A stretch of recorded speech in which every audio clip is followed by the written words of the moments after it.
Welcome everyone to our listening session. I believe this is number 4. Am I correct? And I want to welcome everyone here, and I will turn it over to our interim superintendent, Mr. Israel Vela.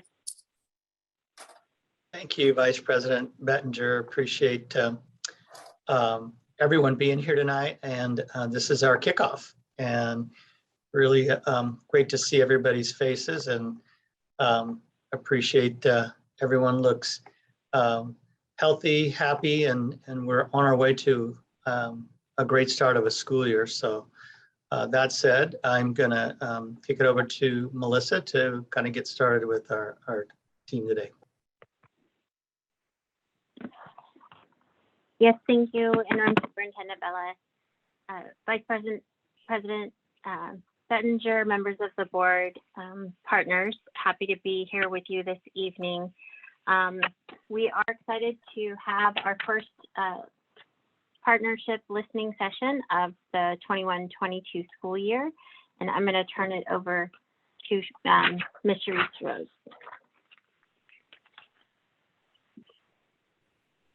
Hi, so my name is Sharice Rhodes. I am a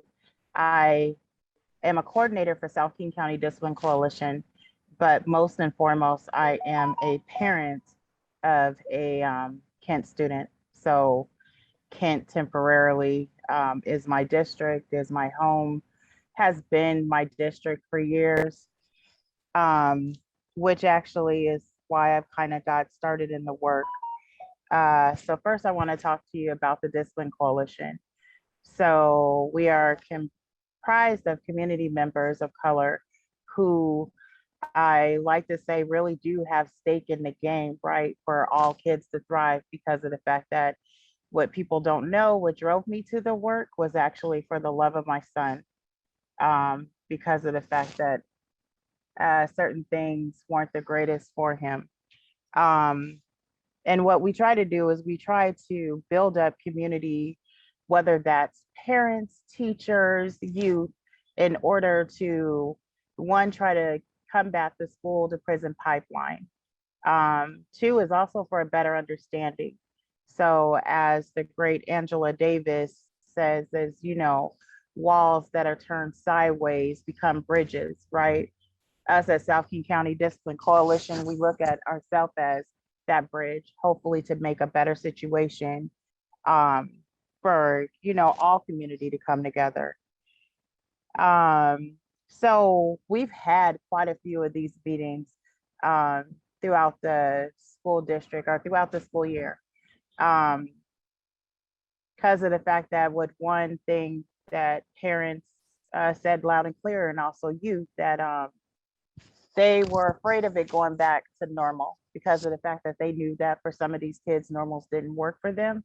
And they wanted to find a better way to hone in skills so that we could learn how to make a better partnership. So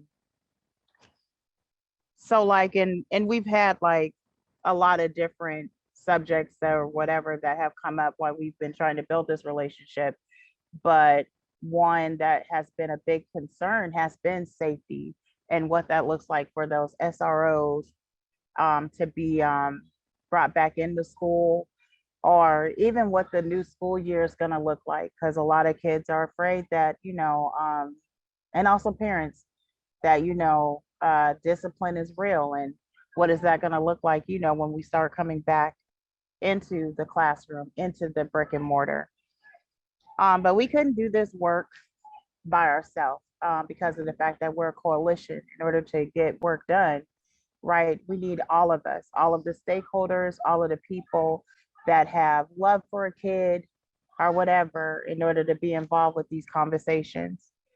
So at this time, I would like Yadanos to go ahead and introduce herself. And I'm having tech issues again, so yeah, I would like the players to give them an opportunity to introduce themselves. Thank you, Sharice. Good evening, everybody. Thank you so much for being here. My name is Yordanos Gabra-Amlak. and I am one of the ombuds in the Office of the Education Ombuds. So glad about just this partnership that we are continuing to build. The vision that this really does take all of us, and just really encouraging that we see ourselves as part of systems, regardless of where we work. It's individuals that make the system. So having this opportunity to come together in this way, in this collective way, has meant a lot. So really, really happy to be here. Thank you to everyone who is here. Thank you to everyone who is listening. And I will pass it off to Melissa, who's been a great partner in all of this. You both, Sharice and Jordanis. We are happy to be here. I will just say a broad welcome to all KSD team members who are here this evening, including 4 of our board members, our executive cabinet members, and tonight, this evening, in planning for the back to school year conversation, we also have a few new members who may have been watching, but not on the panel, ready to answer questions, including our safety supervisor, Timothy Kovich, and Sherry Simpson, who works with our Student Family Support Services. And so we have a number of staff ready here to answer questions and support, but on behalf of the entire team KSD, we are excited to continue this, to kick our year off actively listening and engaging and partnering with you all and with our families, and look forward to a year full of these conversations, just continuing to deepen our relationship individually and collectively. So thank you.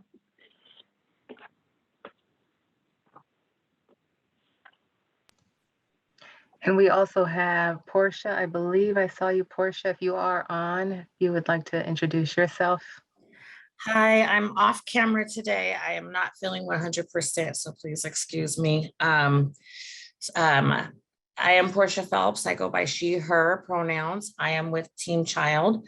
Team Child's been partnering with South King County Discipline Coalition and OEO in conducting the listening sessions over the last school year. Very excited to continue this on and working with the Kent School District and seeing where this continues to grow in Kent's ambitions in addressing the concerns of the community. So I'm very honored to be a part of this group and working with these ladies and to help improve the education experience for the Kent families.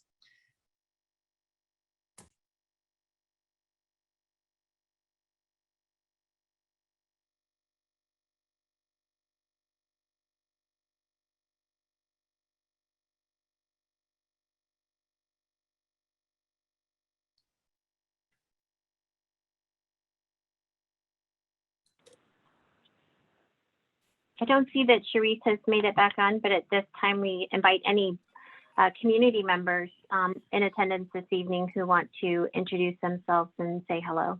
Hello. Hey, Jason. We can.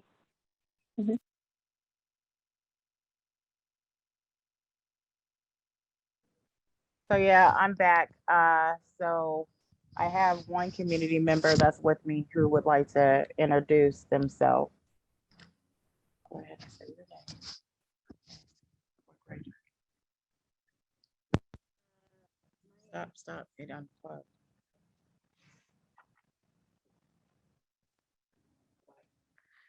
My name is Mara Janae, and I am in grade 6.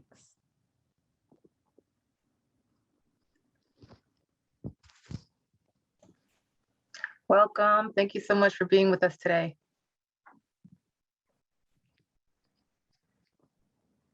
My name is Delia Winbush. I am a parent and a community member of the Kent School District. I speak for myself as well as for my daughter, who initially wanted to speak up, but she is a little fearful of the backlash, so I will be speaking for her.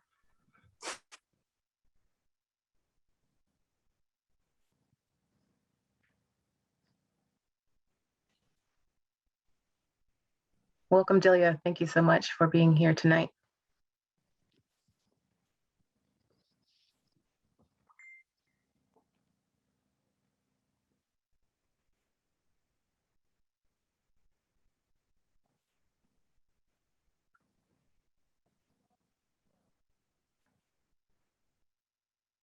And as folks drop in, should they drop in, and we can always pause. We love a free-flowing meeting and have community introduce themselves either in the chat or by unmuting and introducing themselves that way. I just want to make sure that I'm not missing hands or anything, so please let me know if I do. With that, for these meetings, we've typically grounded ourselves in anti-racist principles from the People's Institute. And Portia, would you like me to go ahead and do that? I don't know if you have it pulled up. I'm still able to do that. if you'd Okay, like to. okay, Thank you, though. of course. So we like to ground ourselves in anti-racist principles. These principles are based off of, are presented to us by the People's Institute for Survival and Beyond. They are out of New Orleans, and they work to help organize and establish anti-racist practices around the world and work through various community members. There are several principles that we want to highlight tonight. There is, I'm going to provide you with a link if you'd like to take a moment and pull it up on your computer for you to have it to view.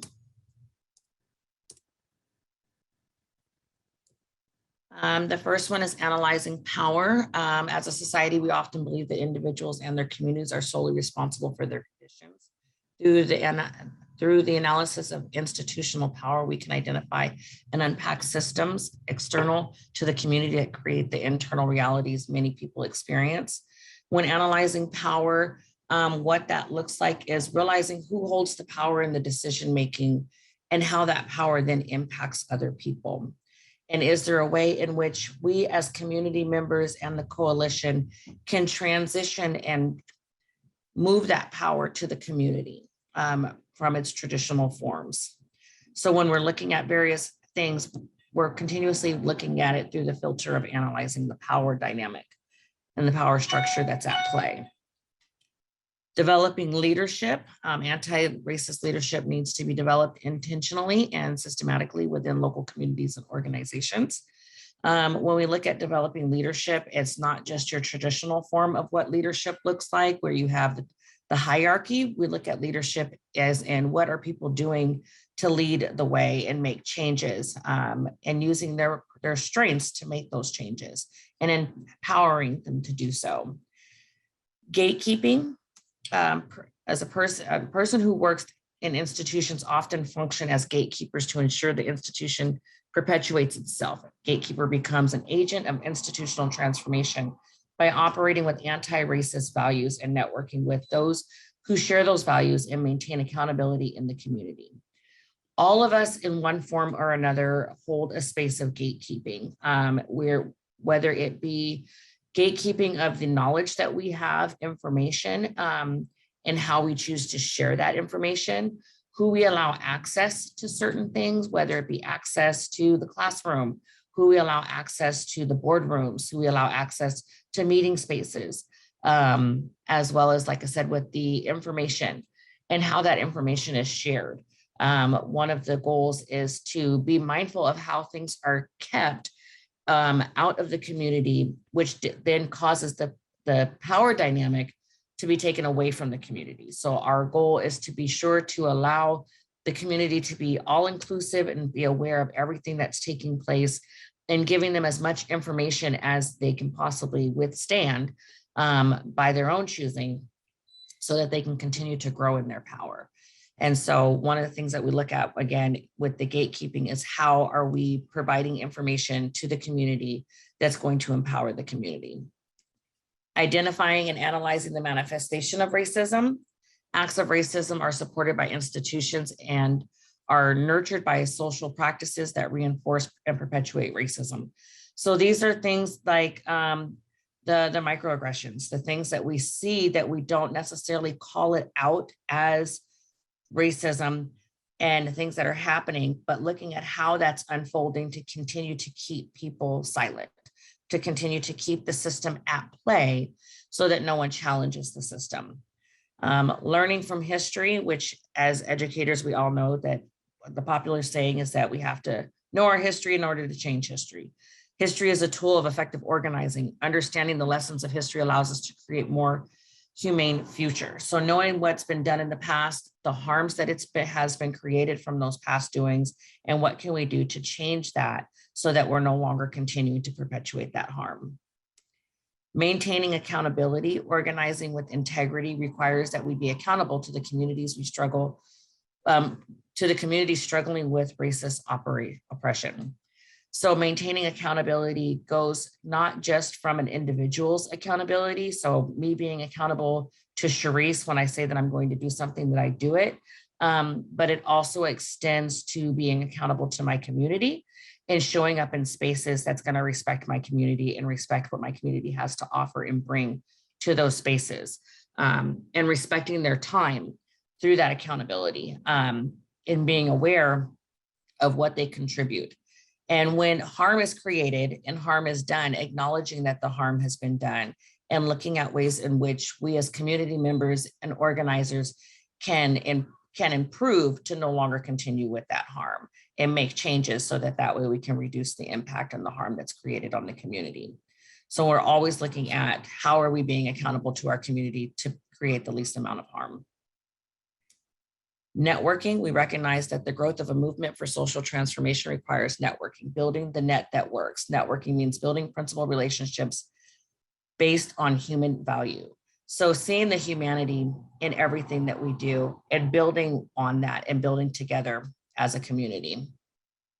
Sharing culture. Culture is a life support system of community. If a community's culture is respected and nurtured, communities' power will grow. So sharing of culture is identifying and understanding where someone comes from, understanding who they are. We look at when we can understand someone and who they are and what they bring, it gives us a much better, more respect for what they have to bring to the table, and looking at how we can intertwine their identities with the work that we're doing so that they can see themselves in the work that's being done as we're organizing. Undoing institutional racial oppression. Institutionalized racial oppression manifests itself in two forms: internalized racial inferiority complex, the acceptance of and acting out of an inferior definition of self given by the oppressor, is rooted in the historic designation of one's race. Over many generations, this process, disempowerment and disenfranchisement, expresses itself in self-defeating behavior. So for speaking only from myself, oftentimes I myself may find in the past that I had not spoken up in times that I should have, because I was fearful of what would be said. I wasn't intelligent enough. I wasn't smart enough. I didn't have enough degrees to be able to sit at a table and speak to a group of people, because I didn't have a degree in psychology to be able to talk about various things and issues. But understanding that that in itself is an inferiority complex. My opinion and the things that I have to say are valued just as much as the person that has the degree. So not allowing that inferiority complex to cause me to be silenced. Internalized racial superiority. The acceptance of or acting out of superior definition is rooted in the historical designation of one's race. Over many generations, this process of empowerment and access express itself as unearned privilege, access to institutional power, and invisible advantages based upon race. So we've seen over the past over a year now that there's been a lot of discuss on white privilege, and acknowledging that internalized racial superiority often manifests itself in showing itself in areas where we see white privilege. Undoing racism. Racism is a single most critical barrier to building effective coalitions for social change. Racism has been consciously and systematically eradicated, and it can be undone only if people understand what it is, where it comes from, and how it functions, and why it's perpetuated. By undoing racism, by undoing racism and looking at how we're addressing the various issues that we're facing within our communities and the way in which we're organizing, by applying these principles, it allows us to continue to work towards undoing racism. When the coalition, Team Child, and all of us come together to sit down and hold these meeting spaces, we first and foremost think to center ourselves in these principles. And as we're holding these discussions, constantly filtering things through these principles. How is this going to impact our community? What does the community have to say about this? How are we shifting the power to the community? How are we looking at what we're doing to help bring up leaders within the community, people that are already working within the community, that are taking on some of these responsibilities, but are not in the traditional form given those titles? How can we acknowledge them and continue to support the work that they're doing to create a better place and outcome for the children and the youth that we work with on a daily basis?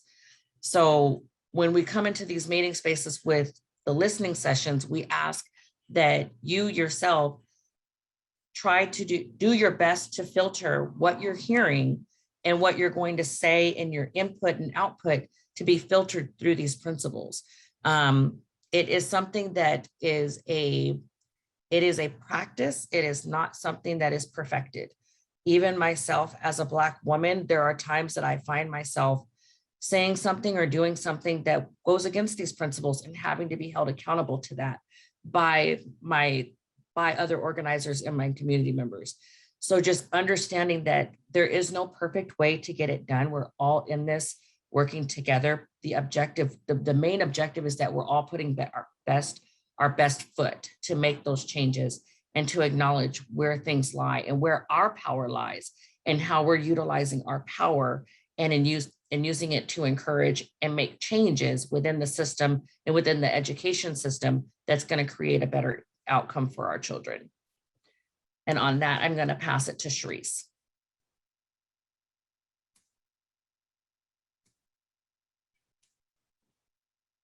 Actually, I don't believe it's going to Sharice. I believe it goes back to Melissa.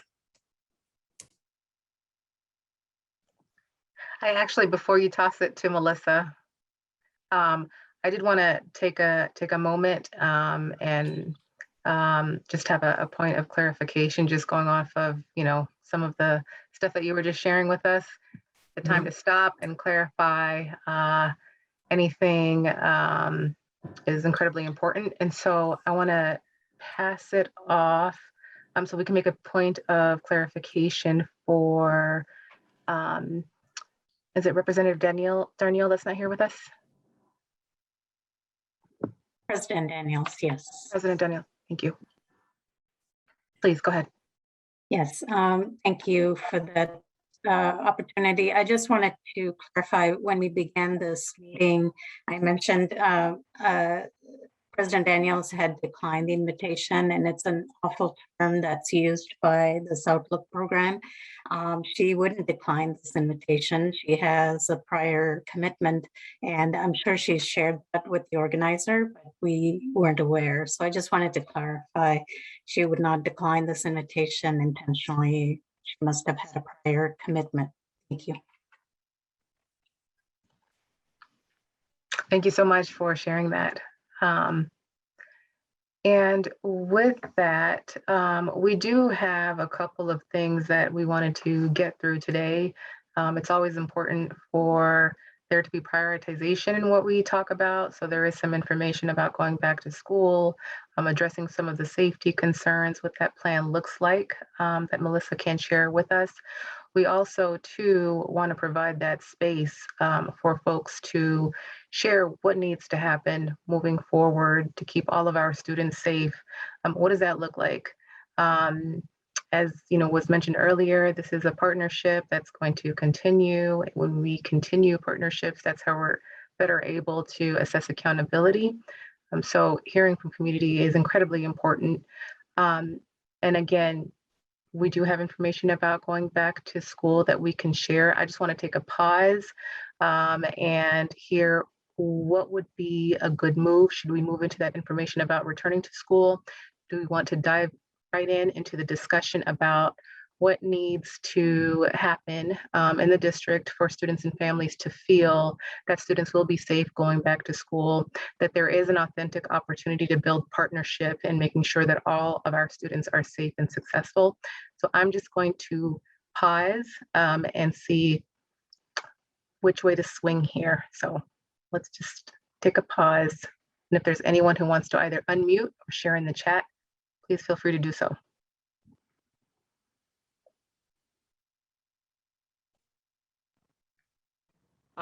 For the youth that wants to speak, for her, it would be the SROs in the schools.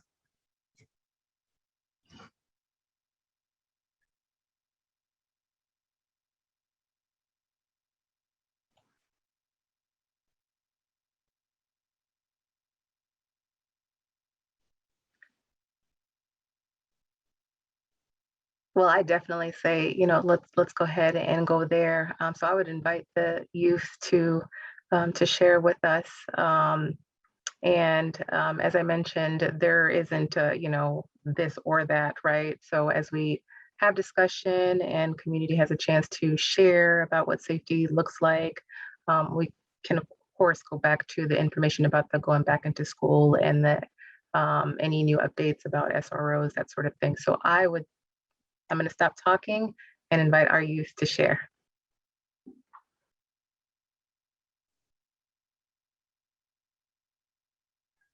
Just, it's no judgment. Just go ahead and speak. Start with your name. Mm-hmm. My name Gotta is come closer.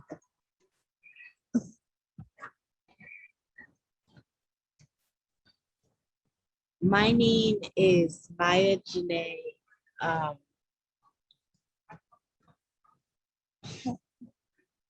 Go ahead and just say like what grade you're in or going in. Okay, what grade I'm going in is the sixth grade.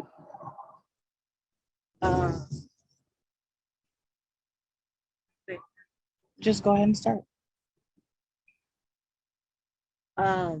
What I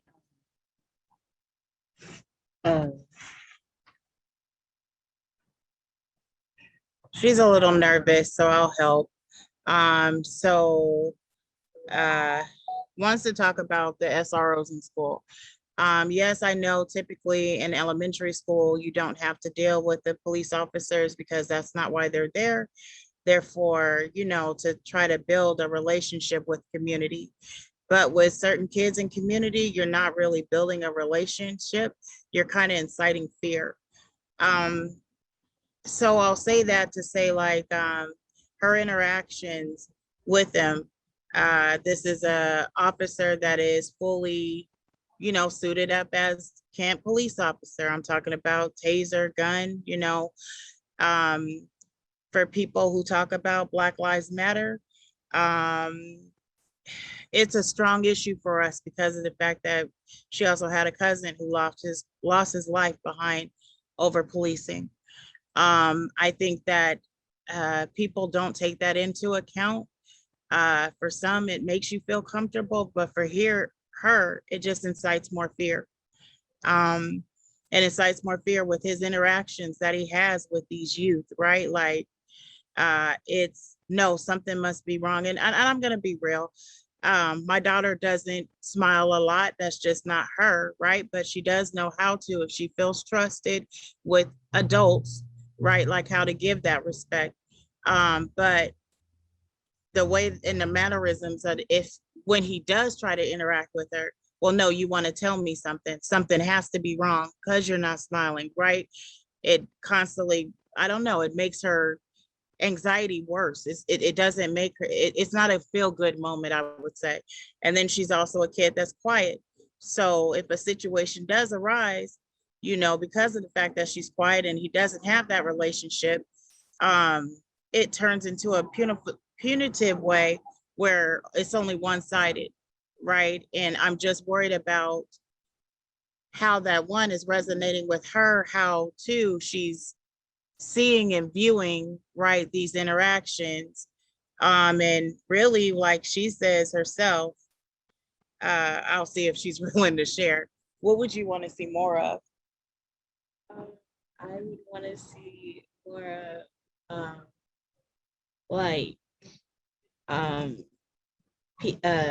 students getting heard, like students having a voice and talking instead of the teachers just assuming something happened because the other student said something. So someone that you could talk to. Yeah. Yeah. So I guess our request is, like, I'm not saying I'm going against the need, right? But when it goes to kids that look like mine, a lot of time implicit bias plays a factor. You know, my kids are a little more disciplined, a lot more heavier than their counterparts. I would just love for it to be a situation where uh, there's a counselor, it's a mentor, right? Like that we're providing opportunities with these CBOs and other things that we have in place in community where they can start building relationships, right? Because of the fact that a lot of our kids, the situation doesn't dissipate once they leave your playground or your school building, right? It would be nice if they knew of these people in the community that are doing the work so that we could start doing things like restorative justice, not a thing where we're still contributing to the school to prison pipeline.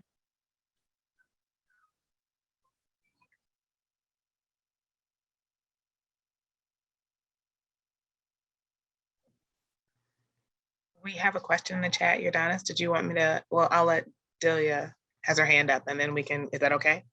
Oh, no, the question is just for anyone, just a guiding question Okay. to throw out there. So, and I can read it out loud real quickly. So just to guide the discussion around student safety and what that can look like. So given the historic and present day disproportionate numbers of disciplinary actions taken against students of color, and I would add to students of color with disabilities, which have involved heightened interactions with police and school settings, what do students and families need to see from the district to know that students are safe and there's an authentic opportunity to build partnerships to support the success of our students? So it's just a guiding question for anyone to answer. And Delia, please go ahead. So hello, do you still want to speak or no? Sure. Go ahead, tell me your name. Hi, I'm Nadira Winbush. I am Delia Winbush's daughter. How old are you? I'm 10 years old and I'm going into 5th grade. Okay, that's okay. Now talk about what you want to talk about. So I think that having police in the school would be a good idea just in case for any problems, but that could also cause problems with the students because most of the students that I know that are still in the same school that I am in, they don't like police for some reason, and there could be certain problems that might come with that. Okay, what about you? I'm actually fine with that. Okay. Thank you. Mm-hmm. Okay. So in regards to what I believe is, I think that especially in elementary schools, children with a disability of any form, that's where I have a problem. There was an incident, for example, there was an incident, my child was having a mental break, and a person who claimed that they were security tried to contain her, but everybody knew don't touch her because all it will do is exacerbate the situation. And what happened? The situation became exacerbated. It became too much. And I don't want to see another child have to go through that. I am all for safety of children, but my thing is,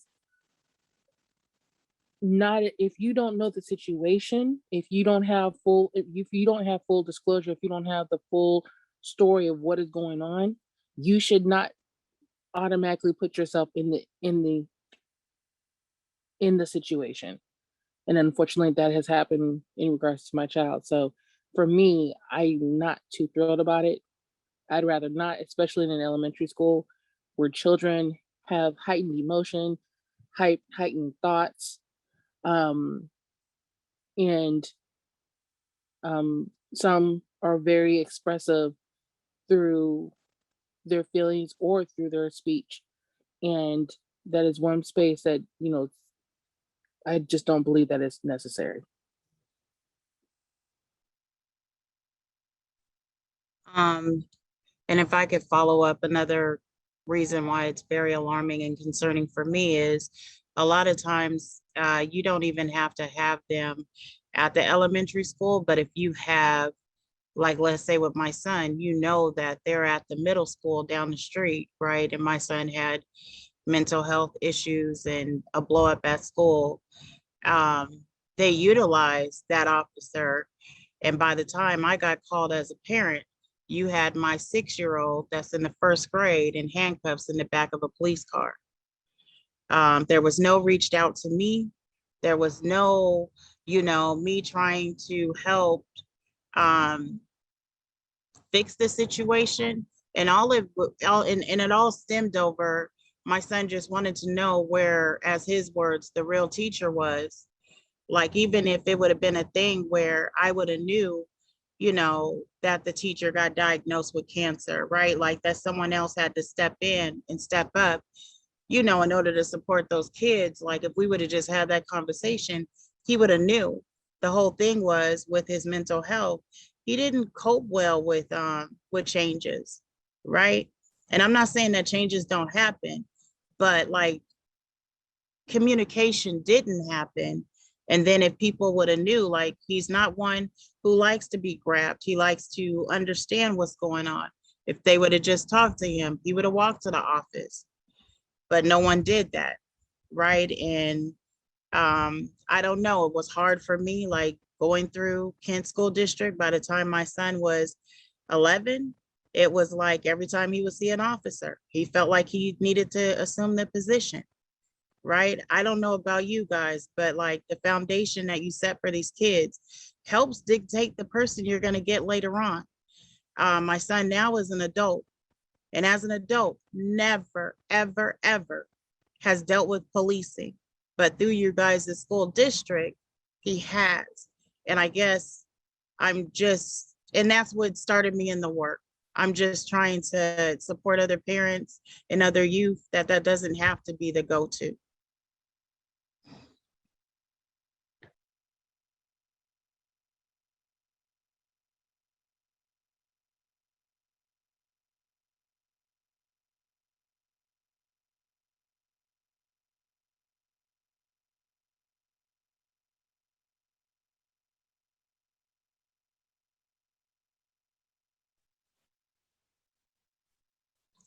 I'm wondering if anybody else in the community wants to speak up.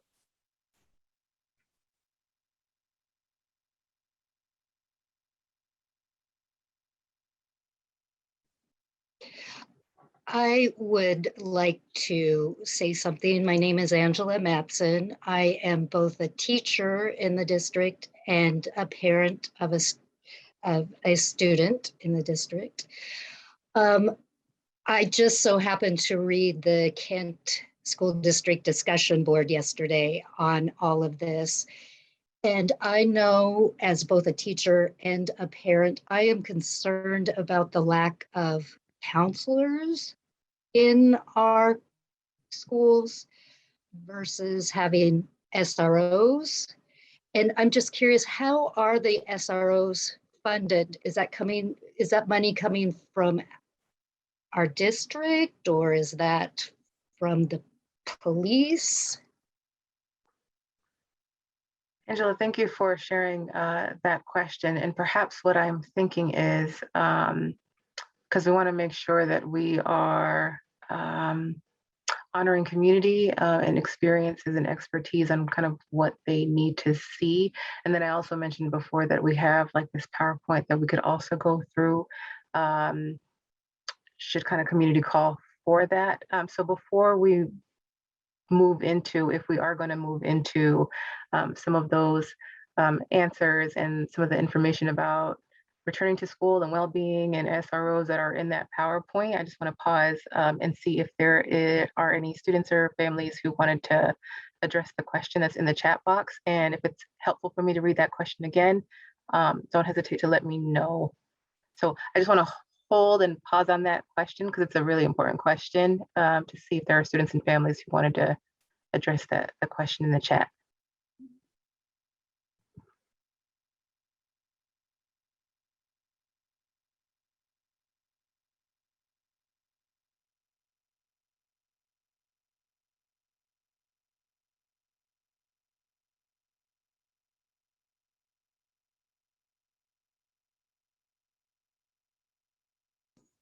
This is Portia.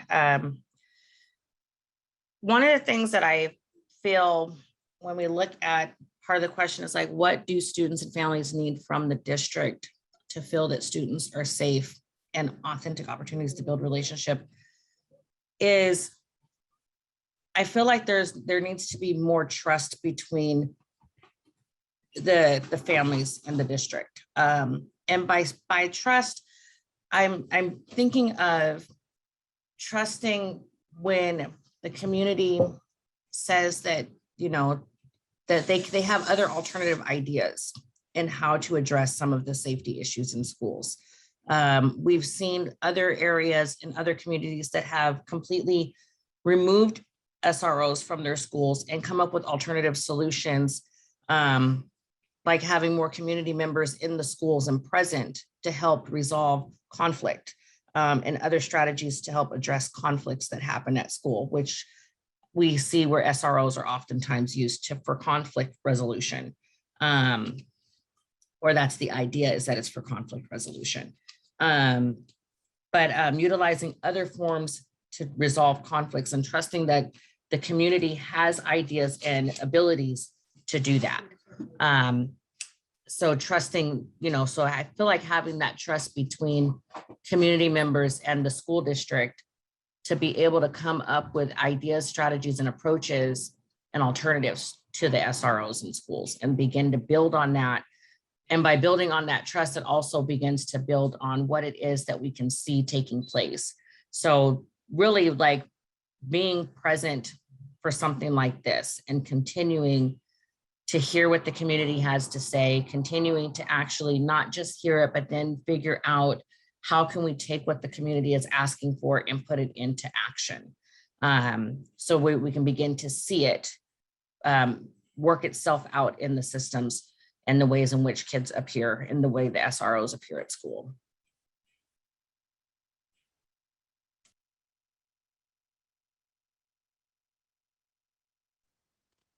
So I appreciate that statement. I really do. Since I've been at my daughter's school, that's all I've been asking for. I've been asking for cooperation. I've been asking for, you know, for conversations, you know, and it's interesting how a pandemic has happened. And now I have, my daughter is starting, and I do mean starting to get the trust back. And it's interesting, this girl, just my child's going into 5th grade, and she's been in the school district since preschool. That is very hardening as data information, as data coming, you know, to hear those numbers. But it's also a very show to her testament and how strong she is, that this is the first time I've heard her have a conversation with adults of the district. Excuse me. This is the first time that she's had a conversation with adults since a lot of things have gone down. So I love the fact that it, you know, if we're really going to have a conversation about it, it's really truthfully, like you said, it's going to come down to the trust, because a lot of parents, a lot of students, a lot of family members do not have the trust because of how things have gone on before and during the pandemic, even though we're still in it. But I really think that at this point in time, at where we are as a district, that SROs are not the way to go. It's more of how do we really have a conversation with the families? How do we have a conversation with staff? how do we allow that connection to naturally develop and come together to have a conclusion for every situation, because not every situation is the same.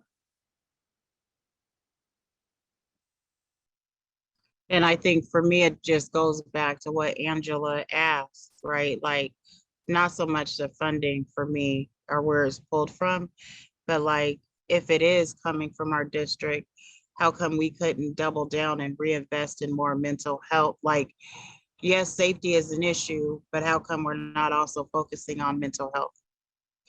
I mean, because we've all went through something, you know, horrific, and nobody knows like what those students have went through, you know, in their home. So I guess to circle back to her question, like, how come it can't be more mental health support focused?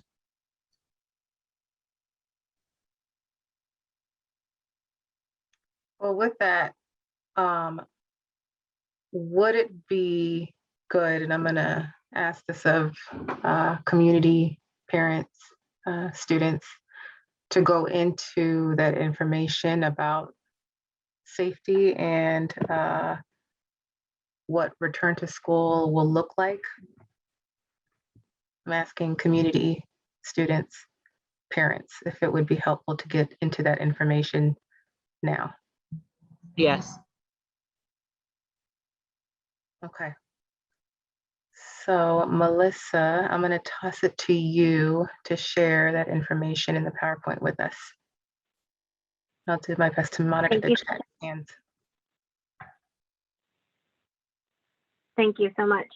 I would like to just, Danelle, I think let's stay with the SROs. We can come back to COVID safety, but let's answer some of the questions and stay on this topic. And for this portion, and to really address what role SROs and plays in our overall safety program, and how it plays into both the physical and mental well-being of our students and the safety. And I'm going to ask Interim Chief Officer of School Operations and Academic Support, Randy Heath, to share some information, some details about the SRO program. Thank you, Melissa. Can we actually go to the next slide right there? Because I think the conversation around safety is a big one and a complex one, and one that has no one piece that is the be all of this. And so in order to have safe schools, which is the goal of, I think, every parent that sends their child to school, every child that goes to school, every staff member that works in school, is to have a safe school environment. And that is what we strive to every day. And some days we do better with it than others, but it is always something that we are working toward and trying to get to the best spot. And when we talk about safe schools, we don't just mean physical safety. Emotional safety is just as important, if not more at times. And so we want to keep that in our thoughts when we're talking about what safe schools are. And to start with, just to understand that having safe schools is part of being a safe and healthy community. So schools cannot do this on their own. This is a community effort, as we've talked about in so many ways, and it takes people working together, like this coalition coming together and trying to make changes to not just what happens in the hours when our kids are at school, but also what is happening after school, before school, on their way to school, after school activities, out in the community activities, on the weekends. And so how do we come together as a group to try to make this a nurturing and a caring community? And so that is one piece that we want to really talk about. But I want to point out that the safety services part of our safety plan for the district and keeping kids safe is just a small piece of that. And actually, I would say that our coordinated social emotional supports is where most of our funding goes to in our district and when we talk about safe schools. And it really focuses on our social emotional well-being. It's about not just, it's mainly invested in people and organizations that we hire as a district to try to get that. When we look at our safety services department with our safety officers that are in our secondary schools and our school resource officers that primarily operate in our secondary schools, there are four total people that are safety officers that cover our entire district. To put that in comparison, I don't think one of our comprehensive high schools has less than 4 school counselors. And some of them have 5 or 6. So it is not an either or that we're spending district money on school resource officers, so now we cannot afford school counselors. The other thing is we've invested heavily in the last few years around partnering with community-based organizations to bring in other ways to support students' social emotional well-being. We have contracted with different mental health organizations. I will tell you, we would love to have actually more. The problem is there are not enough mental health professionals that are currently out there in order to be hired into our schools. And so we have existing contracts with Valley Cities and with Kent Youth and Family Services and Asian Counseling Services. And we partner with MOUs that allow other mental health organizations to come and see their clients in our schools. We have continually increased those contracts each year. And we did again this year. We're adding the equivalent of 2 full-time mental health counselors in addition to what we've had previously to try to address that. Part of it is the organizations being able to fill those positions and keep them consistently serving students. Currently, we have mental health services that are served by agencies in all of our secondary schools in the district and several of our elementary schools. And this year, part of that extra mental health support that we are bringing on is we have learned that we can do some mental health counseling in a remote environment. So schools that don't have a physical mental health counselor on site will have access to remote options with that. We also work with other community agencies to try to, if parents want that to not happen during the school day and in school hours, really connect with them maybe outside of school hours and be able to talk to our personnel and be able to help support that child. Communities and Schools has a very large presence in our district in terms of, and they are really around mentoring and supporting and connecting students and families with resources throughout the community. And we once again have just upped those contracts. We now have them in all of our secondary schools this next year. They will be serving all of our secondary schools and several of our elementary schools. And we continue to look to find unique ways to fund additional ones and have had some great success in having them, especially during the pandemic. They were crucial in going to people's homes, reaching out, trying to make sure that they had assistance on housing and on food and all other needs that are out there. So, the role that our school resource officer plays in this is an important role in a connection between our communities that they serve. We have 2 Kent police officers and we have a King County Sheriff's deputy and we have a Covington police officer that help serve the schools in those areas. And why we feel like school resource officers are important is we would love to have the fact that crime never finds its way into our schools. Unfortunately, that's not a reality. We are a microcosm of a community and therefore crime will happen in our schools. And unfortunately, a lot of the time, our kids are actually the victim of crime. And so much of the response that sometimes our school resource officers do are actually responding to kids that are coming forward about something that's happened in their community over the weekend, sometimes in their homes.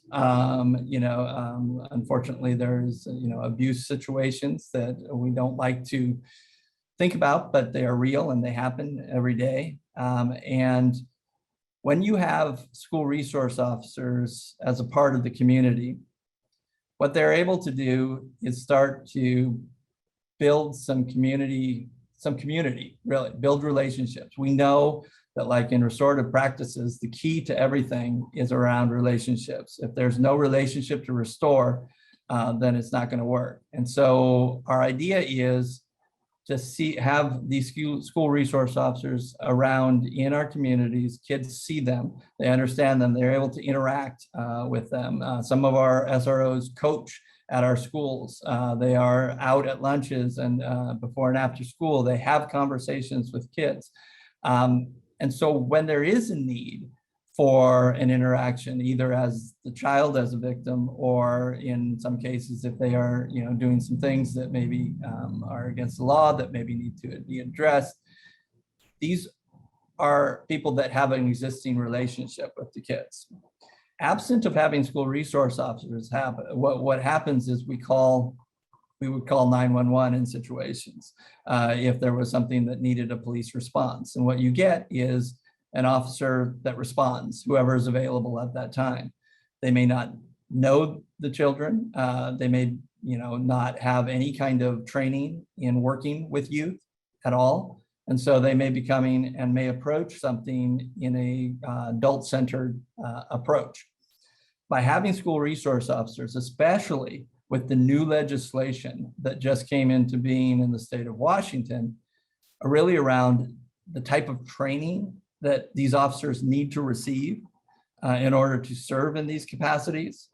And they're kind of outlined on here a little bit, but one of the bigger things also really is that prohibition that school resource officers not involve themselves in school discipline situations. And that is something that, the police officers understand. That is something that we have been communicating over and over again with our school administrators. And so it is clear that they are not to be involving themselves in school discipline issues that should be being handled by school staff. And so with both the police officers understanding this and our school officials understanding this, we hope to stop any of that from happening that we know has happened in the past. We know from history that especially many years ago, but even not too recently ago, sometimes they are being pulled into school discipline issues when that was not where they should be being brought in. So I think the new laws have clearly defined the roles of what is there. And I think it will really help us moving forward. I guess I unpacked a lot of information there, but so, I'm wondering if people have some questions and really, maybe some clarifying pieces that I can throw in. Yeah, I think that would be wonderful to just take a pause. That was a lot of information. So if there are any questions for Randy, any thoughts, reflections on the information that you've heard, just anything, and let's just pause because it's a lot to take in.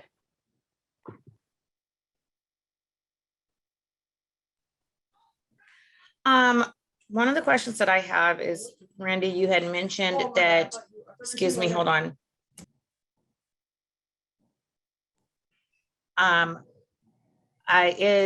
So one of the statements that you made is oftentimes they find themselves involved in school discipline matters.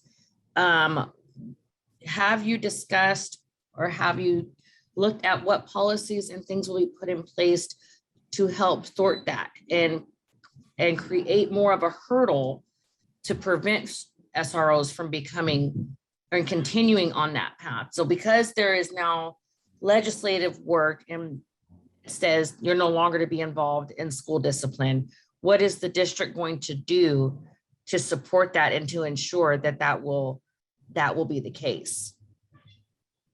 Absolutely. A follow-up with what she's asking is also like with some of the schools, to me, it was like deeply ingrained in their culture. Like that was your first line of defense. So I'm sorry, I had to piggyback off of your question, Portia. You're good, Sharice.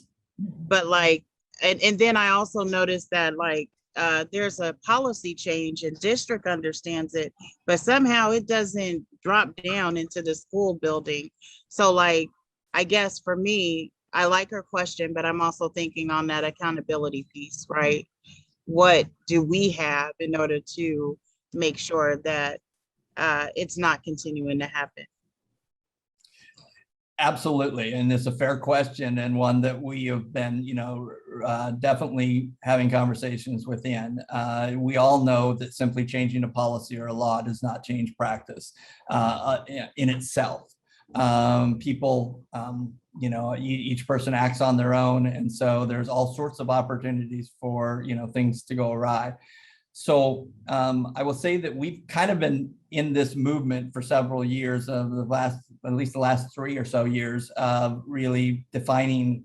And when we find out around situations in which police officers have been brought into discipline, really making sure that we have addressed those. It is in our training for our school administrators that this is made clear. The other thing that I think is important in this is part of this law change also mandated an annual collection and reporting of data around the kind of incidents in which law enforcement, school resources officers have been brought into things at school, and tracking those interactions of who they were interacting with in terms of, and looking and then disaggregating that data to see if there's some kind of trend or others that might give us concern. The other thing is really making it very clear the process and transparent for families to bring concerns forward. And I think that's important. And it goes along the lines of, there are new discipline laws that went into effect in the state of Washington during the 1920 school year, which was not a complete year. We had started to implement those new laws and such. And then, as all of us on this call know, for the last year and a half, that's not been a normal process. So we really haven't seen how those laws have totally played out. And so this is a time for us to really go back, clarify, make sure everyone knows. But the other thing is, how do we make sure that our community knows the laws as well, so that when they witness something that happens with their child that they know is against what policy and law says, that they know how to bring those concerns forward early and often, so that we can address them early and often, so that we can, hopefully stop this from happening. So, for example, there's a lot more protections in terms of bringing parents on earlier when discipline issues are presenting at the school, in terms of, before we're suspending kids, or if they've been sent out of the classroom to another room and they've sat there for, 2 hours.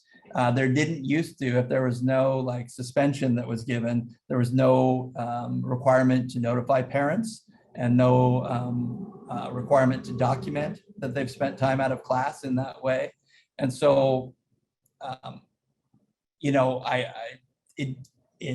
would say that, it happened at times, definitely. I know of incidents that happened, so I'll say it did. But what we need to do is make sure that all parents and families and others know what those requirements are.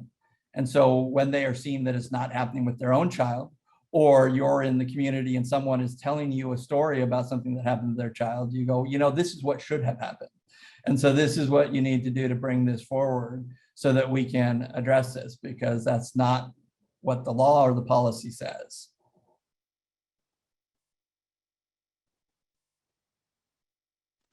Okay.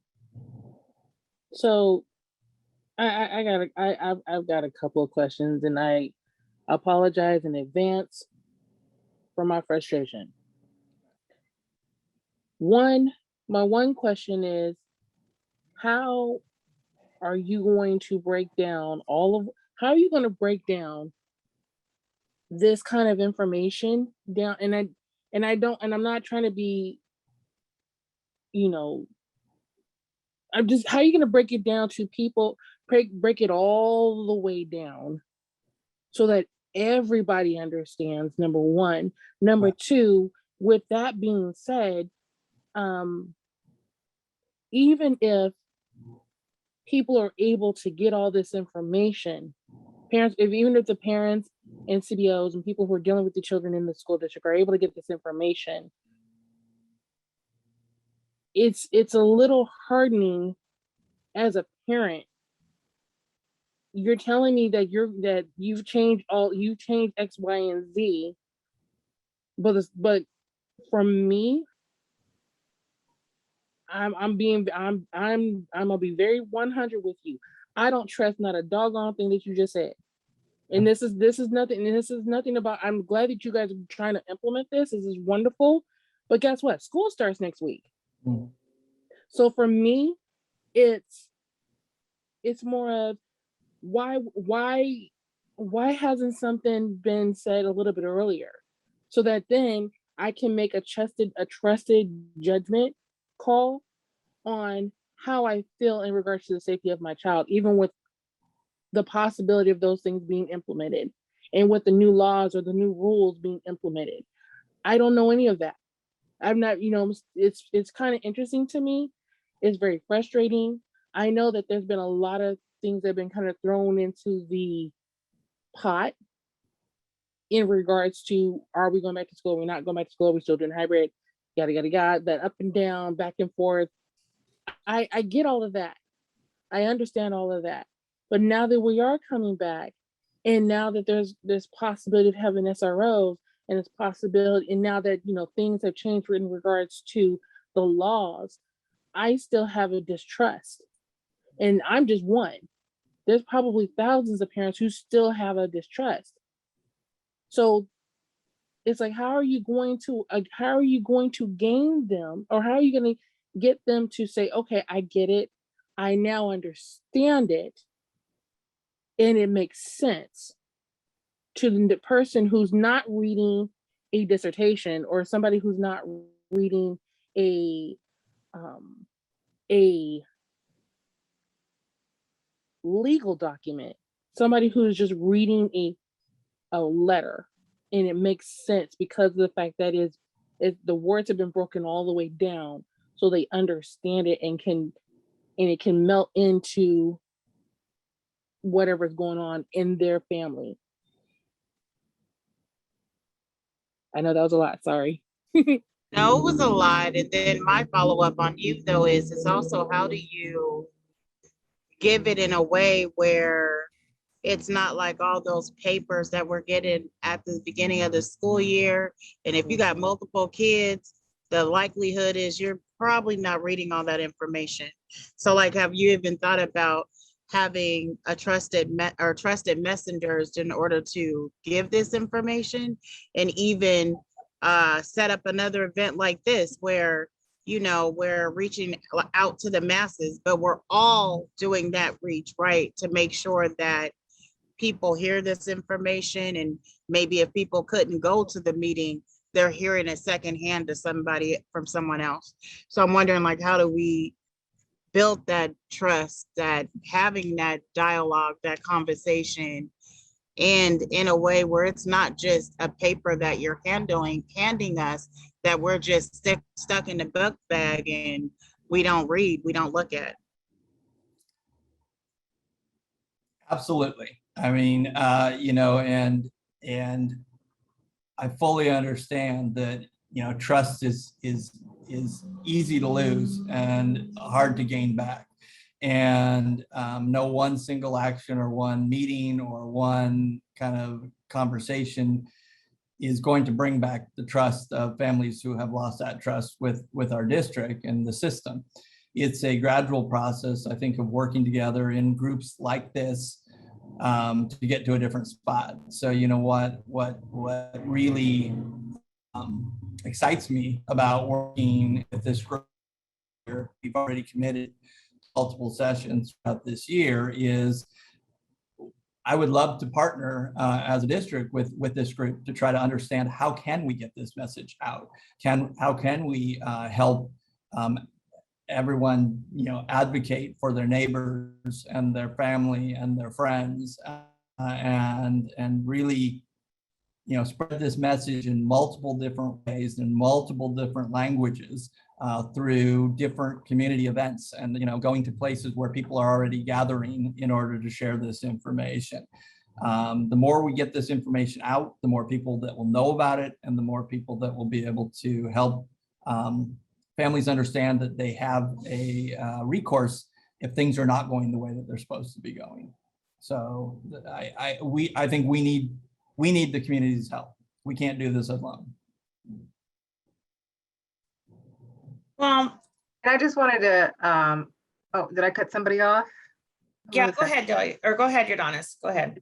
I just wanted to, Delia, the point that you made about school starting the next week for Kent, and sort of like, how do parents, not only parents, get this information about new policies, what that looks like, but then Delia, and correct me if I'm wrong, please. I think what I was also gathering is, because school is starting next week, do educators have the support in getting that information about what things are supposed to look like as well? Let me know if I'm wrong, but I think that's kind of the contention that I was hearing. So what do we do? Like if SROs are renewed as we're going back into school, next week, has that information already started to get to folks in the buildings and educators to make sure that they have that information about what it's supposed to look like? That was another one of the questions, but yes. Yeah, yes. I mean, we have had multiple conversations and different ways of communicating, especially with our administrators. Our school administrators, especially at our secondary levels, are really the ones that usually are the ones that are interacting with our school resource officers in terms of that. Sometimes there are points where teachers will try to, maybe call down a police officer to a classroom. But that's once again that what we were talking about is when people within the system, multiple people know what the parameters are, then there are multiple opportunities to people to step in and say no. So like if a police officer that is serving as a school resource officer is being requested to come down to a classroom because a kid is refusing to take off their hat, when they get that call, they're going to know immediately this is not something that a school resource officer is going to come down into a classroom and intercede on. And that will be clear, and they will know that, and that won't happen. So as we make sure, and we can increase, now, once again, we have many, many school employees. And so we start with the ones that are the most, have the most interactions with these, and make sure that they are clear. And then that message continues to go out further and further as time goes on. We understand that communication is one in which people need to hear things multiple times in multiple different messages and in different ways. And so this just needs to be inbred in everything that we do. And I think it will take over the culture and maybe battle some of the old culture. Because I have to say that,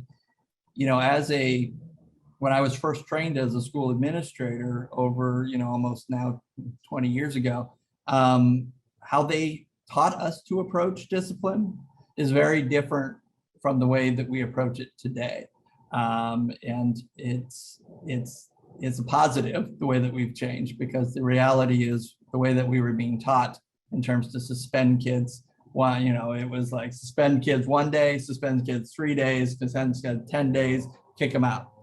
That I don't know if any other school administrators, that never worked for me. It never changed behaviors. It never got us where we did. It just ended up with a bunch of kids out of school that didn't need to be out of school. And so I think most administrators understand and realize that and have come to see that's not the way to do it. There are other options. So given that we now have kind of on this idea that SROs are not supposed to be used as discipline, not supposed to be used as disciplinarians, what training has been taking place over the course of this summer during the teachers' recertifications in dealing with discipline matters at school, that then teaches them and shows them alternative methods versus calling for the SRO. Like we say that, well, this is new policy, but have we implemented that policy in some of the most recent trainings to back up that new policy? Yeah, and actually, and others who have been on other presentations with me probably get sick and tired of me talking about our whole multi-tiered system of support that we've been basically putting into place for the last 5 years, and really has taken over. And it really is around how do we address behaviors at a lower level? How do we support all kids with tier 1 supports that are strong? And work with a lot of our kids and create positive systems, and then work to try to develop tier 2 and tier 3 for kids who need additional supports. So this whole idea, we've been moving toward this this whole idea of trying to lessen the number of suspensions that we have and interactions with police for many years. This is something we identified long before there were laws that were going on in our district. Our school boards, from the time I have gotten here in 2014, have really tasked us with looking at other ways than to suspend kids. That was the message from the very first board meeting that I attended, and the first time I presented discipline at a school board meeting.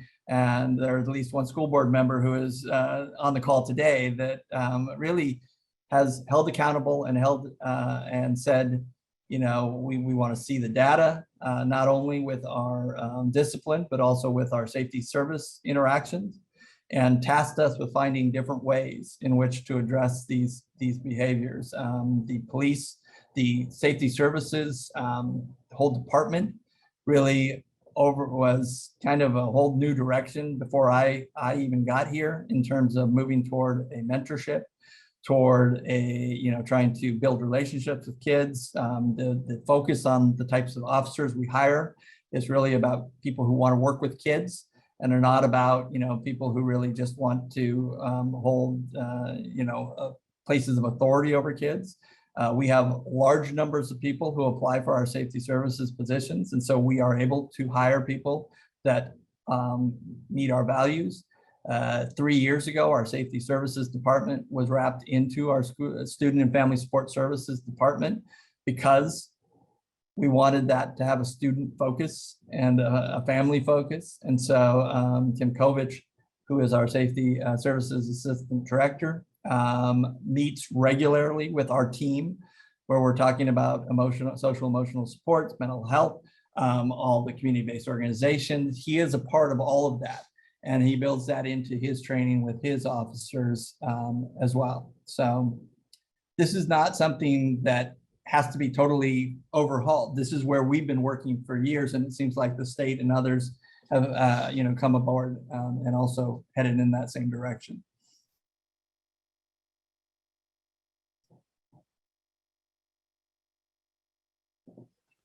Oh, okay. I got one more question. Sure.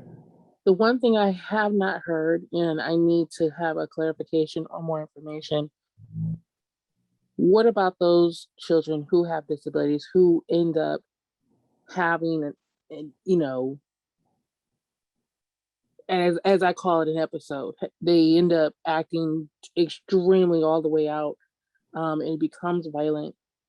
How are y'all gonna deal with that? That's my question, because especially whether it be elementary or middle school, we're coming back from where children right now there are some children who are extremely emotional, some children who have a hard wall with barbed wires and rock wires around their brain and heart, and don't want nobody in. So how are you guys going to deal with children who have a disability of any sort? Absolutely.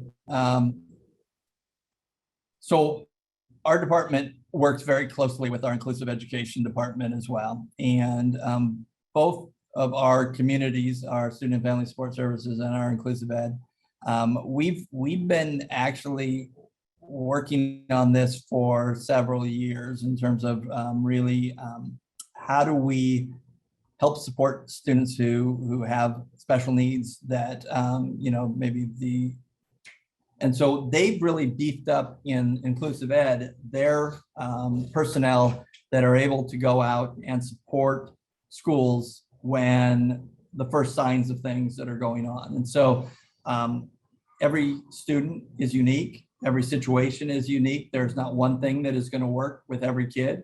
And so it really does need to take an individualized approach when you're looking at that. And we need to have staff who are trained to go out and help those schools to try to figure out an appropriate support plan for any student that might be showing signs that they need extra support. And so that is a commitment that I know that Spencer Pan, who is our Executive Director of Inclusive Education, has made. We meet regularly and started doing that about a year and a half ago. We meet regularly to share resources, to talk about kids, make sure that we are aligned in our practices. We've both in Student and Family Support Services and in Inclusive Ed, we have both built up our staff in terms of those who go out and help support schools in terms of both with systems level discipline processes, but also with individual student processes. We have multi-tiered systems support coaches in our department, and Inclusive Ed has specific behavior specialists that go out and work with that. So we've really been trying to bolster that to give every individual student the individual response that is needed in those situations.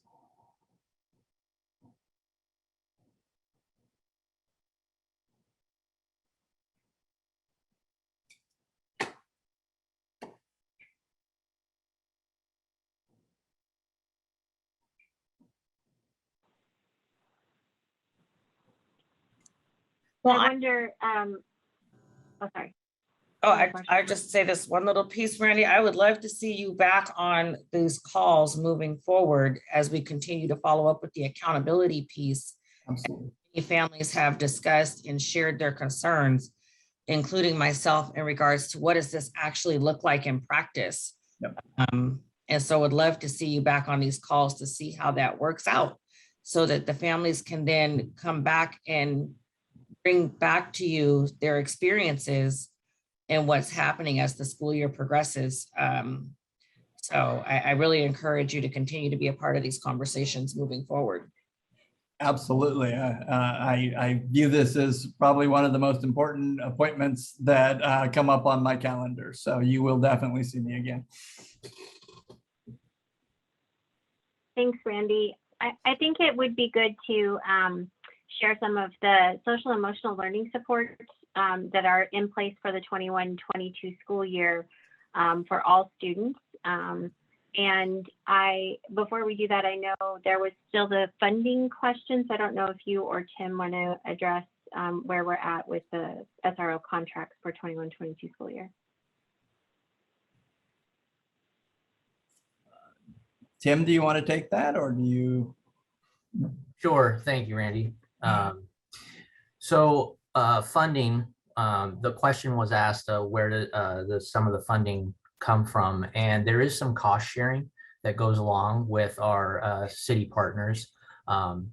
With the two SROs that we have with the city of Kent, the Kent School District pays 60% of that amount, and the city pays for 40%. So it is a cost sharing in that piece.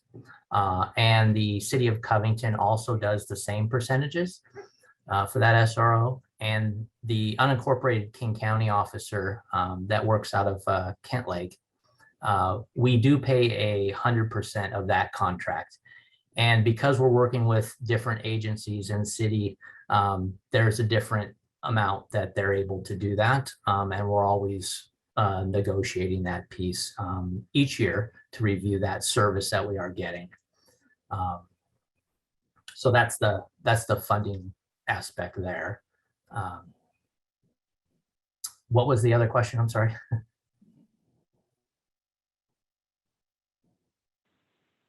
Sorry, thanks, Tim. Yeah, I think that was the main piece of it. And a lot of those dollars come from our levy, which is voted on by our, if not all from by our voters. You know, we did a community poll a couple years back about the importance of safety and those contracts, and that rose to the top. So we will engage again in that on a regular basis, but as a funding source, levy dollars. And I think just the contract status where we're at with for 21-22. Thank you. Currently, the contracts, we have been working with this new legislation and all three of the agencies, and they are also coming together and trying to learn and understand how that fits everything. And so we have now put forward, as we're moving to the 25th school board meeting, we do have contracts up for review before the board on the 25th of August. The legal teams of both the city of Covington and King County are finalizing their drafts with their legal team right now, and we should be receiving at least that draft within the next week or two to then move to openings of presentation before the board on next available time. Yeah, just to clarify, the Kent Police contracts are ready and will be brought to the board agenda on the 25th. The county and Covington, which is contracted through the county, is not quite ready. They're going back and forth on a couple of things. And so we will not be starting with school resource officers.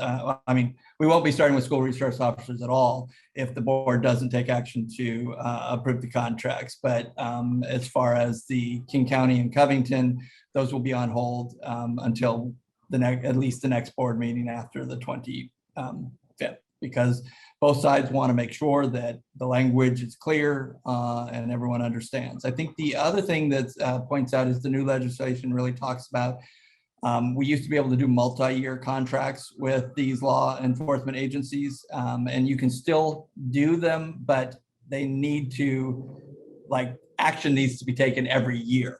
So it is really, we're committing to 1 year at a time. And we're committing as part of the process to gathering community feedback on that, because we've really not been in school full time for 1.5 years and really haven't seen how some of these laws play out. We've scheduled a series of, we're still getting the dates solidified, but we're working on having student listening sessions at each of our 4 comprehensive high schools this year. And then in addition to that, 2 community listening sessions. And I know that, we are looking to possibly either partner with this organization or another organization to help us actually lead those listening sessions to make sure that we are best capturing the voice of our students in our community.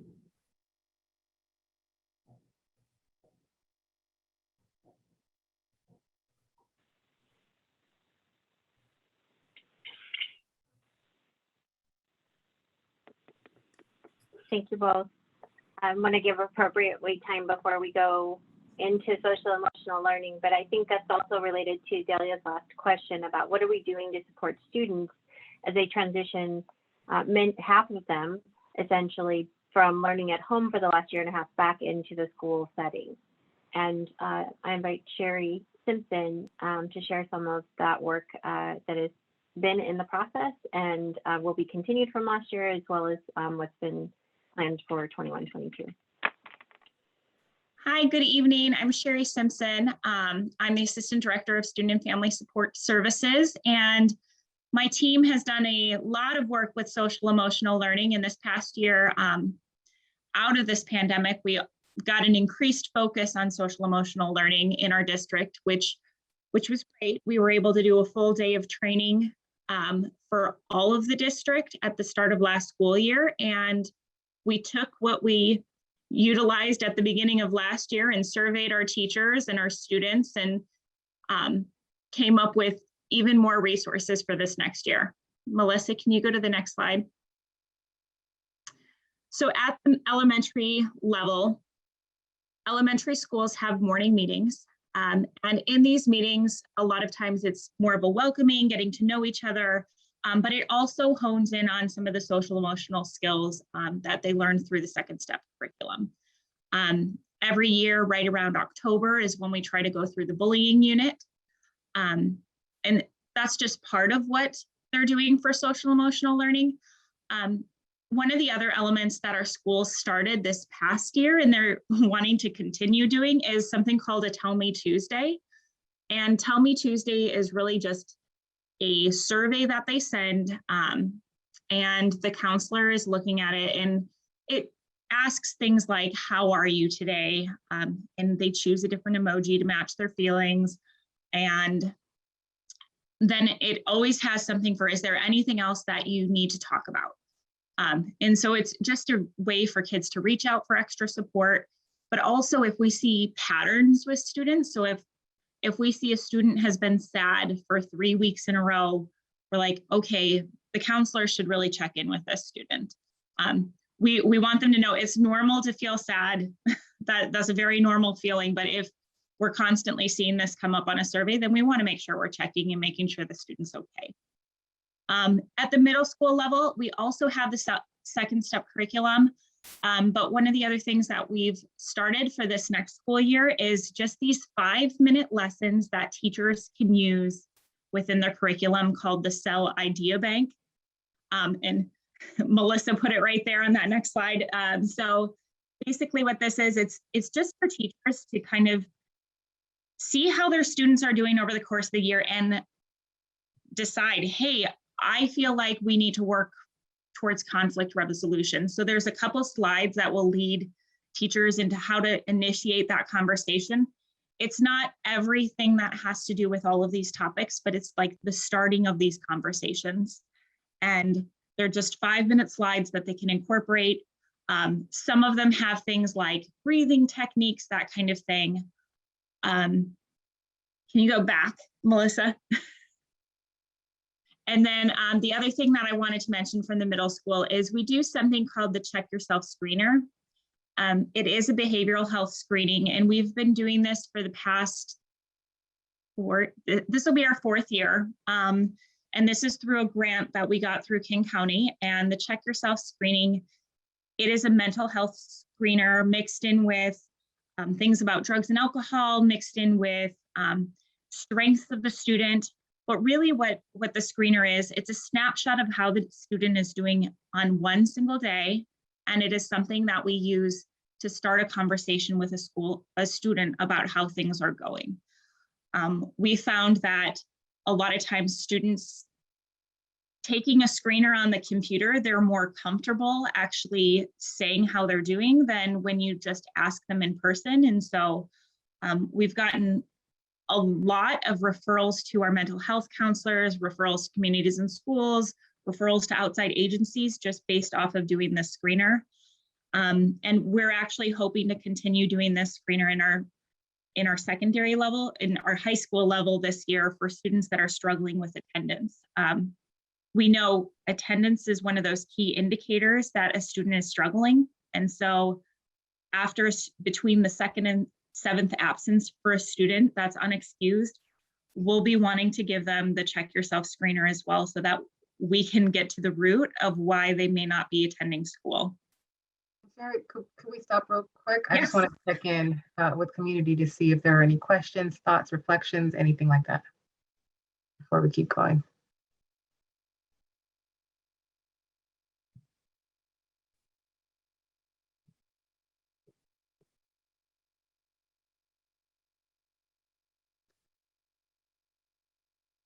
There are 2 questions in the chat from Director Benno. So Angela's question, I believe Melissa, yeah, I believe you guys addressed that. Interventionists at the elementary level. Every elementary school either has a counselor, a behavior interventionist, or a social worker. And it's been the choice of the school as to which one they want to use their LAP funding to support. We all, as a group, the social workers, behavior interventionists, counselors, we all meet monthly together. And we we increase our learning and collaboration together. So part of our learning is around social emotional learning that we do. We study behavior and the functions behind behavior.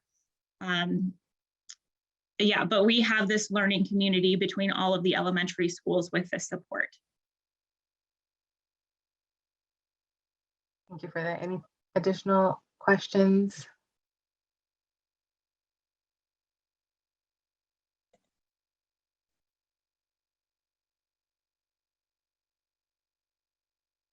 Okay. Go ahead, share if there's additional information. I just want to make sure we're stopping along the way. It's a lot of information. Sorry, I talk very fast too. Oh no, it's just there's just a lot. So I really don't have a whole lot else. We're just expanding what we're doing. The high schools also have this SEL idea bank, and really it was interesting because our secondary schools are a lot of times the harder schools to get buy-in to this, and 82% of our teachers indicated at the end of last year that they wanted to continue doing these 5-minute SEL lessons. So we've created these banks of different lessons that they can use to meet the needs of their students.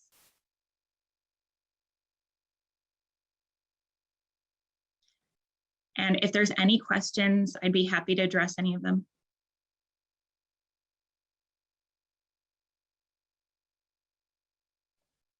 And it's questions, reflections, feedback.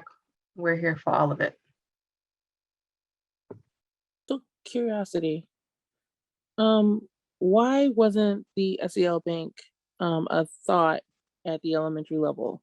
Not necessarily on that full scale of options, but why wasn't it even a thought versus Tell Me Tuesday? Because just because you get an answer on Tuesday from the Tell Me Tuesday doesn't mean that Thursday or Friday they had, some jacked up days, and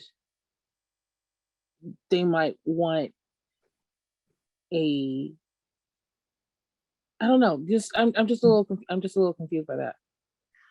So what the elementary has, it's a daily calendar with lessons around social emotional learning. Every Friday they do a checkout, some type of a checkout. Every Monday they do some type of movement activity, but they're going through some type of social emotional learning activities every day in the elementary level through their morning meetings.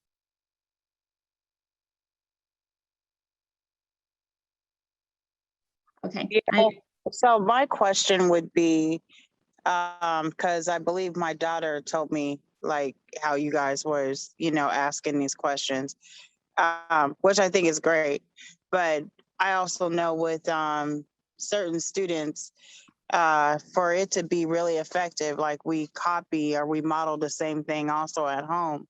Where's the parents' input? Where's the parents also being a part of this learning?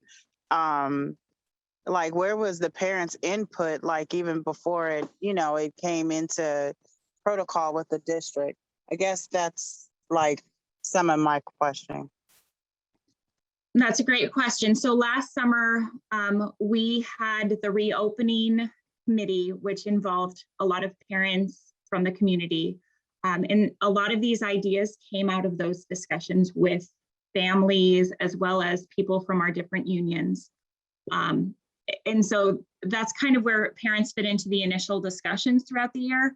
One of the other things that I know many of our schools did send out was parent surveys around what are the social emotional needs that you want addressed throughout this year. And so we did kind of tailor a calendar to those needs that parents have addressed were needs that were difficult in the home.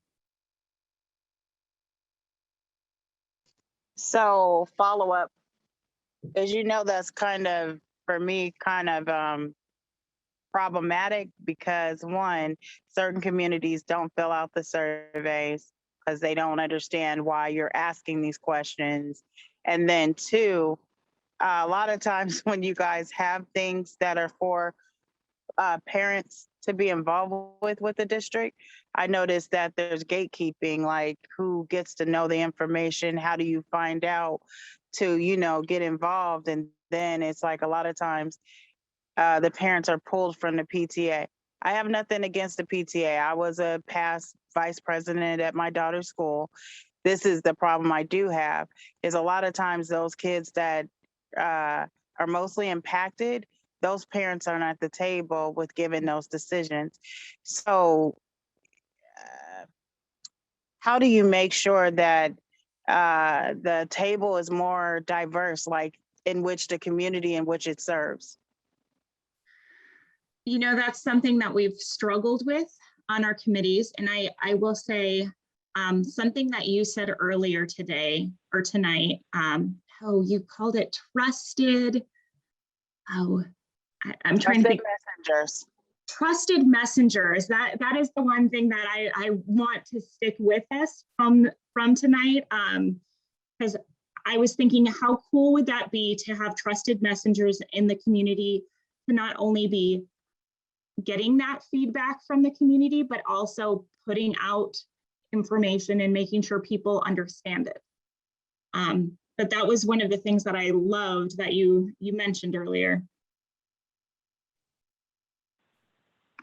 I'm And I would just add. Oh, sorry, go ahead. Oh, yeah, thanks, Delia. I just wanted to add to that, you know, with our changes last spring to our race and equity policy, we are seeing that begin to impact professional learning and what that looks like for all staff. We're also seeing how that's changing our budget and allowing our budget to more fully align with our values. For example, launching the the Equity and Strategic Engagement Office, and 3 full-time translators at the district level, specifically for district-wide events and supporting committees. And those pieces were all approved in the spring to move forward for this 21-22 budget, and they're being hired and billed now. So those are some of the other things that we're doing, Sharice, in addition to the listening sessions, and because we recognize that as well. And we've had those conversations here in this group specifically about the need for diversity and inclusion in our district committees and at the school level. So when we talk about the district, we're talking about from the classroom to the boardroom. And so those are some of the different pieces that are in motion. And I would say in part due to this work and this partnership and the work of many others. And I want to wait Thanks, to see Delia. if there's a follow-up question, because there is a question in the chat. But Sharice, do you have follow-up to that before I read what's in the chat? No. Okay. It was me. Oh, Delia. All right, go ahead. Yeah, I was going to piggyback off of that, and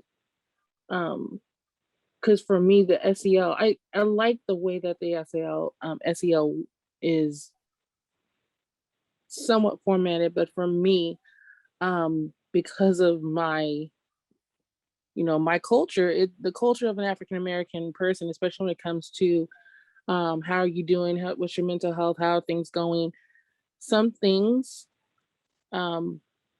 culturally have been meant to stay in the house, not necessarily be told to the teachers, not to be told to people outside of the home.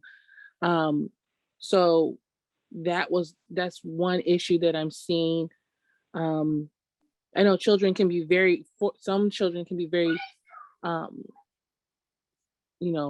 very expressive, and then there's other children who are just like, no, my mama said not to say anything, I ain't gonna say nothing. So I just want to let that be known. And the question that was in the chat kind of goes along the same lines with what Delia just shared about just the cultural differences. So in the chat it says, where does race relations fit into the SEL idea bank? And then it says, can someone explain what is under these links? Equity, diversity, etc. is the question. Yeah, I can address those. So under like equity, there's a lot of lessons that go towards understanding that all students have different needs. And so a lot of the equity piece is around understanding the various needs of your classroom, like how some students might need different accommodations from others, And there's also a little bit that addresses bias as well within it. And then in the diversity section, the main purpose that we have in there is around honoring traditions. And so it could be talking about some tradition that your family does throughout the year, or it could be talking about what is a positive household saying that you have. But really what we want out of those is that we want students to see themselves in the classroom. I know like the PE section for diversity, it has a lot of different games that they could play that are different cultures that students would never be exposed to without going through the Cell Idea Bank.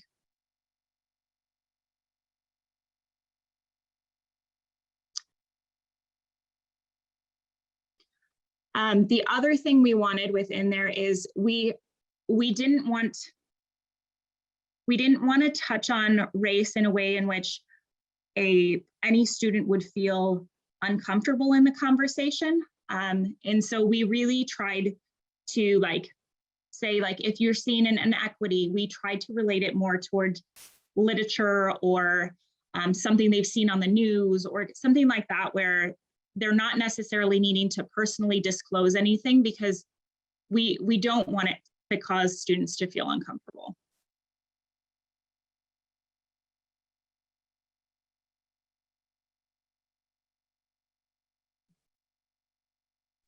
I'm so sorry.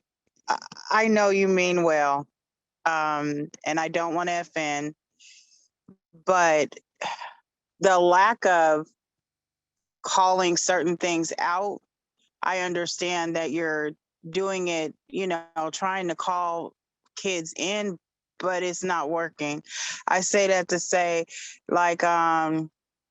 last year, some kids decided to, through the messaging thing, put posts in there about kids jumping or joining Trump's good old boys. And yeah, it was shut down, right? But the impact on my student by you trying to be politically correct, I'm just gonna say was really harmful to my daughter, because of the fact that it was another situation where we could have been made some a little uncomfortable, but had that conversation. Because I'm gonna be real with you, my daughter's uncomfortable every time she comes in the classroom, right? Whether or not it's about her hair or why she wears things a little different or why she's shaped different than the other girls, right? I understand you're trying to protect some, but we're way more diverse, and not stepping up as adults kind of teaching, and not in a way where we're segregating, right? With this color blindness, where I don't know who came up with that one, but we don't have a problem with our culture. I love that I'm an African American woman and my daughter embraces that of her. But the problem is not finding ways to have these healthy conversations to build community. You're still justifying that negative behavior, right? Because if you don't address it and you don't talk about it to my daughter, you're also part of that problem.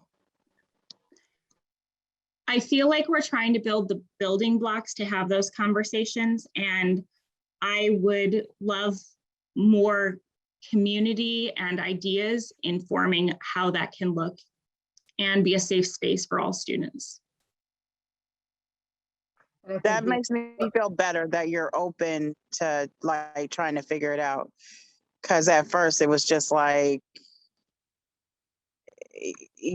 yeah. So thank you for that clarification. And what I'm hearing, Sharice, which is a critical point, is that naming piece, right? How do we actually start to show solid support to our students of color? How do we tackle anti-Blackness if we're not naming it? So when we think about what might make someone uncomfortable, is that really coming from a place where we've checked in with students of color and families, and then we're veering on, we're going on that path, or is it something that we've thought might be helpful in operating from that point? Because I hear what you're saying, Sharice, that healing and that feeling of support does come from actually naming what something is. So thank you. Thank you for saying that.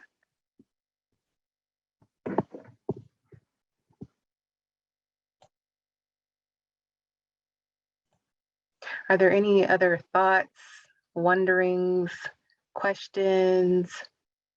Keeping my eye on time too.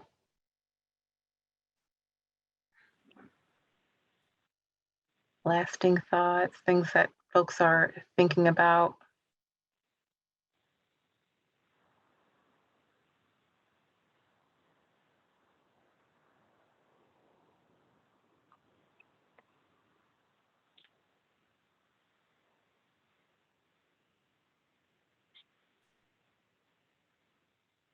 So I want to share, as you're kind of processing all of the information and everything that's been communicated tonight, there's a few topics that we didn't have time to get to, but I appreciate that we prioritized what was on the mind of our community members. And we haven't covered back to school COVID safety.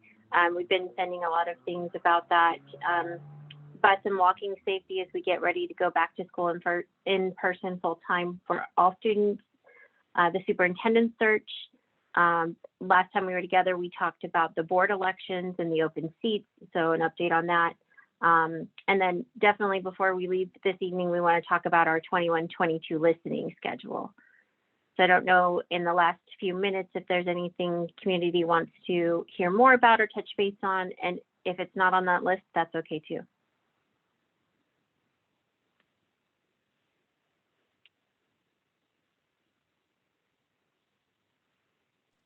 I for sure want to hear about the last two, which would, well, there's the schedule. Okay. And then the listening session schedule, and then the search for how the search is going for the superintendent. That's just me though. Yes, thanks. Okay, thanks, Delia. So the schedule is up. Thanks, Danelle. She's been driving for me this evening. Our next scheduled listening session with this group is November 18th. We have them scheduled out quarterly with the board. This doesn't mean that there couldn't be other meetings that we do in between, but these are the ones that are on the board's calendar already, where the board will be present. We are planning definitely through our November meeting, also doing this via Zoom to support safety. And we'll just reassess as we go whether or not we go in person. And as Director Beno said, sit and stare at each other in the beginning in person or do it on Zoom. But definitely in November, we'll come back in Zoom format just with the current safety numbers. And also we recognize that this provides a diversity of opportunity for access. So there's no traveling or childcare that's needed when we do it this way. So that's it for the schedule. As far as for the superintendent search, there has been movement on that. And this is a little outdated. This is information from our website. We've had some movement since then. And I'll invite Vice President Bettinger to share just kind of where the board is at with our interim superintendent. Hi, everyone. Yes, so we decided, I guess it was last night or 2 nights ago, on the 17th, we've had discussion. So there's a job posting that, as I understand it, would have posted on August 18th for an interim. So the first step is we're going to place a long-term interim, because a superintendent search should be done, with community involvement, and it takes longer than an interim search. Right now, we have an interim superintendent, Mr. Israel Vela, who is been appointed for 30 days and potentially up to 60. And so there is a job posting that went up, and I'm looking at my calendar now. So it will close on September 1st, that job posting. So if you know anyone who is interested in being an interim, long-term interim superintendent in Kent, I will I will defer to Dr. Behringer in a moment to tell us where that posting is located and maybe share it in the chat. And then that posting will close September 1st. On September 8th and 9th, the board is going to be reviewing the applications. And on September 14th and 15th will be interviews. And then on the 22nd, which is our second regular board meeting of the month of September, we anticipate making that final decision on a long-term interim. Then next steps going forward, it's a long process. We'd have to select a search firm to help us in our search for a permanent superintendent. And I know I will personally be advocating for lots of community involvement as we move forward with a permanent superintendent. And so that, and a superintendent search, in all my research takes 6 months to a year. So that's what I have. So, okay, it's dropped in. Thank you. Sherry, I guess, dropped it in the job application. Yes. Is that what I'm seeing in the chat? Great. So any questions on that? So you said there was a way for community to give input. Is that what you said with the selection? I am proposing that. So I'm going to be advocating for that the community is involved when we are looking for our superintendent, that's going to be our permanent superintendent, our next full-time permanent superintendent. Yes. And I would hope that the rest of the board would join me in that, in advocating. I know Director Benno and Director Hamada and Director Vengadaslam have all expressed interest. Yes, and students. That's very important too. So I'm looking forward to that being a collaborative process. And I have a question for people in this group. I know I have reached out to Jordanos and to the South King County Discipline Coalition. So I think I need a good up-to-date email on how to contact you, because when we were having our conversations about SROs earlier in late in last school year, I did send an email, but then it bounced back to me. So I sent it to the email I had because I wanted to, because it was, it's a meeting that was shared publicly. And so I did reach out, but then Jordanos, yours didn't bounce back, but the South King County Discipline Coalition email bounced back. So yeah, we were understaffed for a while. So we wanted people to know that if we didn't get back, it was because of the fact that we were having staffing issues. We're back. So if you reached out, as of now, like, we would be able to have that conversation. My whole thing is just like, if there's a way to get community impact, and I don't like, that could be parents, that could be youth, just community period.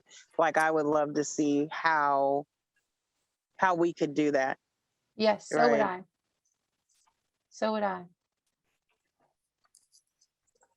So I'm going to turn it back to Jordanos.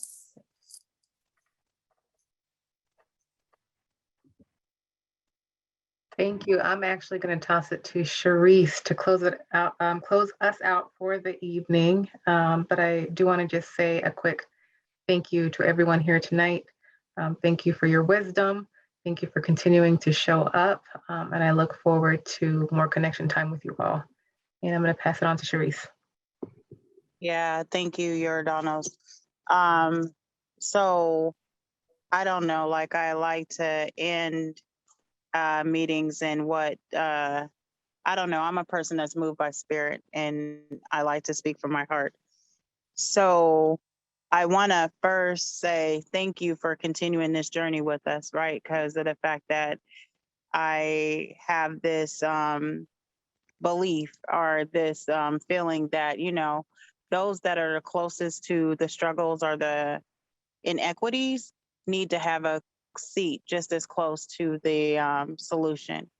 I think that a lot of times with certain communities and certain parents, we are dehumanized more when we bring up an issue and it's disregarded.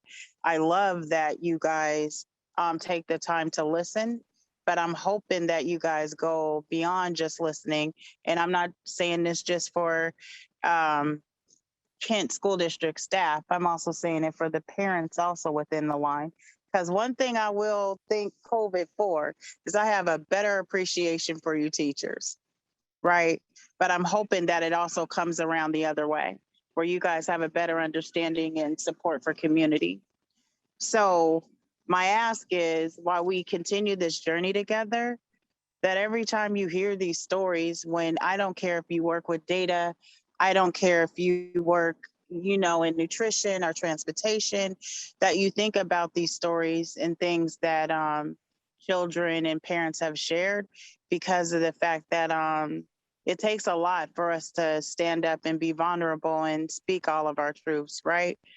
But it's even more harmful when you continue to do it and nothing is done, right? We don't do this for lip service. So I'm hoping come next week that the stories that you heard, that you know, you don't have to remember my baby's name, right? But you do have to remember how things impact her. So I'm hoping that, you know, with this next school year, we all become a little better and a little more cognizant on when we step up and choose to say something, and when we don't, how that's impacting students and families. So with that, thank you. I appreciated all the wisdom. I appreciated all the, you guys didn't just drop gems, you guys dropped diamonds where, you know, we can sit and try to figure out how to process this and how to make it more than just a policy, right? But these children, it actually, they feel the impacts from the policy changes. So with that, thank you. Yeah, and that's all. All right. Well, it is 7:33, so we'll close this meeting and look forward to meeting again in November or earlier. Good night, everyone. Thanks, Thank you. Good night. everyone. Thank you all. Good night.